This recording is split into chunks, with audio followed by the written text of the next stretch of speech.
In this video, we are going to continue talking about graphing quadratics, so this time they're going to be in a different format. We're going to look at intercept form today. So in this video, you're going to learn how to graph quadratics that are written in intercept form, and you're also going to learn how to write a quadratic equation when you're given a graph and you need to write the equation in intercept form. So let's get started. First, a couple of key ideas.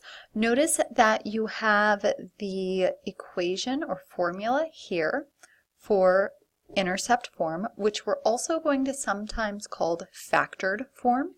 Factors are the things that you multiply together to get a number.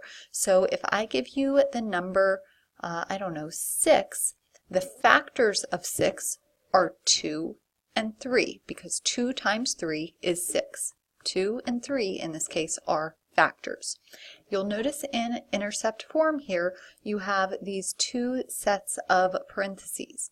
These two sets of parentheses are your two factors, the two things that you're multiplying together to get the quadratic. You'll notice that you have an a value out front. A is going to do the normal things that a does. It's going to tell you whether the graph opens up, meaning it's positive, or if it opens down, if a is negative. Now the rest of this equation is different from the vertex form that we looked at last time pretty significantly. You'll notice this time that you have a p and q. The nice thing about intercept or factored form is that p and q are where the x-intercepts are. So if I give you an equation, say like this one, x minus 1 times x plus 2, you know where the intercepts are without having to do hardly any work. P and Q are both those intercepts. Now when you pull these values out of the parentheses, we do still have to change the sign just like we do in vertex form. So the x-intercepts for this particular example are that x is equal to positive 1 and negative 2. That will be true for any quadratic function written in intercept form. By changing the sign on those two values, you know your intercepts. We're also going to be using the axis of symmetry a lot today. Remember, the axis of symmetry is that line that cuts the parabola in half. You can flip one half over and it's the mirror image or symmetrical to the other half. Now, we're going to use this formula for the axis of symmetry to help us find the vertex, because the vertex in this formula is not easy and obvious to see. So just to give you a brief introduction to that, this axis of symmetry, if you know these two x-intercepts, the middle of them is going to be the x value of this ordered pair. So we're going to use this formula, x is equal to p plus q, all divided by 2, because that will give us the midpoint, or the part that is in between our two x-intercepts. So let's look at a couple of examples working with intercept form. In this first one, you have f of x is equal to x minus 2 times x plus minus 6. So we can immediately identify our x-intercepts and graph those. The x-intercepts are going to be p and q with the opposite sign. So p is going to be positive 2 and q is going to be positive 6. That means on our graph, we can graph our x-intercepts at 2 and 6, and we're already well on our way. Now we need to find the vertex next for intercept form, and in order to do that, there are two steps that you're going to have to follow. You need the axis of symmetry, and then that will help you find the vertex. So for the axis of symmetry, we're going to use that formula to find the middle of these 2 points. P plus Q divided by 2 will give us the x of our vertex. So if P is 2, and q is 6 from that intercept we just found, plugging those in, 2 plus 6 is 8, 8 divided by 2 is 4. So the axis of symmetry is that x is equal to 4. The vertex is going to have an x value of 4 as well. So now let's draw this dotted line for our axis of symmetry. Straight down through that line, x is equal to 4. Now we're on our way to the vertex, but we need to know where to draw the vertex. Because the a value out front is 1, that means it's going to open up, but we don't know where the bottom of this is going to be until we find this value.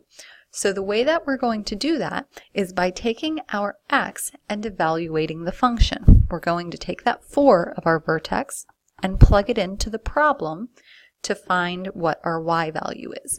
So if I find f of 4 for this equation, I'm going to have 4 minus 2 times 4 minus 6. 4 minus 2 is 2. 4 minus 6 is negative 2. 2 times negative 2 is negative 4, which means the y value for my input of 4, the output is negative 4. Now I've got that vertex, so I can go over 4 and then down 4. And now I can connect my points because I have 3 points on my graph. So there is my parabola for intercept form. Notice for this that there is no maximum value because it continues going up forever. There's no absolute max, but there is a minimum value. This bottom point, y is equal to negative 4. That's the y value of my vertex, is my minimum value or my absolute minimum. Let's look at another one that has a little bit of something going on with the a value. The process is still going to be the same. Step 1 is to figure out what your x-intercepts are. Remember, those are just p and q. So x is equal to negative 6 and positive 2 for this one. I'm going to go ahead and graph both of those on my coordinate plane. Step 2 is to find the axis of symmetry because that will help us with our vertex. The axis of symmetry is when you find the middle of those 2 points. So negative 6 plus 2, all divided by 2. We're trying to find the midpoint. And remember, this is that formula, p plus q divided by 2. So negative 6 plus 2 is negative 4. When we divide that by 2, we get negative 2. So the axis of symmetry is that x is equal to negative 2. I'm going to go ahead and draw that axis of symmetry on my graph. And now I know that my x value of my vertex is negative 2, but I still need to find this y value. So I'm going to take my x value and plug it in to evaluate the function. G of negative 2 is equal to negative 1/2 times negative 2 plus 6 times negative 2 minus 2. So simplifying that, I have negative 1/2 times negative 2 plus 6 is 4, and negative 2 minus 2 is negative 4.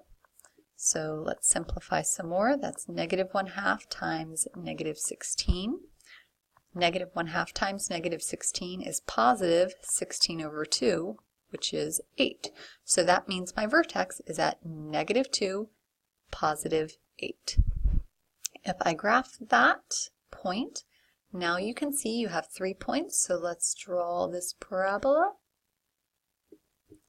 And that means that I am opening down.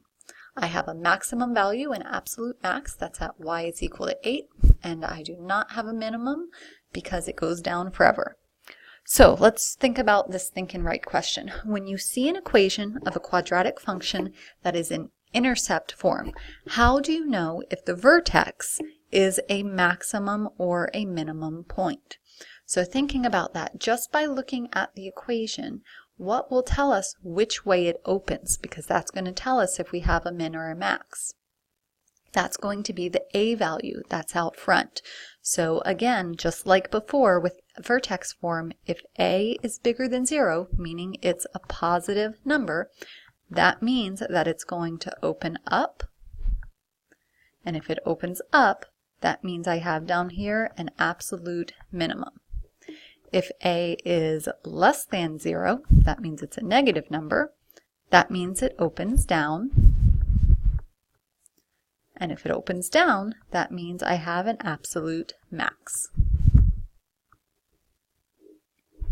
All right, so now let's go backwards. This time I've given you a graph, and let's see if we can figure out the equation for this particular function. The first thing we need to do is list our x-intercepts. Those are really easy to see on this one. They're pretty numbers. So the x-intercepts are happening at 1, 2, negative 3, and over at positive 5. Now to write this in intercept form, my second step is that I need to figure out what the factors are. Remember, the factors are the two things that you multiply together to get intercept form. So they're both going to be x minus and then my x-intercepts. So if I do x minus -3, that's x plus 3. And if I do x minus 5, that's an x minus 5. So I've got my two factors. I'm almost done with my equation here. I have my x plus 3 and my x minus 5, which is the beginning of my formula, or a piece of my formula, because remember the general form is a times x minus p times x minus q. What's missing? We don't have an a value yet, this number out here, so we're not quite done, though we have most of it done. In order to find the a value, we need to find another point. So looking at the graph, what is an easy point to work with? I see the vertex up here, and that looks like a pretty point. It's 1, 8. So let's work with that as our other point. Just like before, we're going to take this point 1, 8 and we're going to plug it in along with p and q into our equation. So let's, I'm going to switch back to red for a moment so I can do the part that we already know. We know that we're going to have a p that is a plus 3 and a q that is a minus 5. We're trying to find a, and that 0.18 is going to help us do that. So we're going to plug in the 1 for all of the x's, that's there and there, and we're going to plug in the 8 where the y is, which is there. Now we're going to solve. So we're going to solve for a by first doing 1 plus 3, that's 4.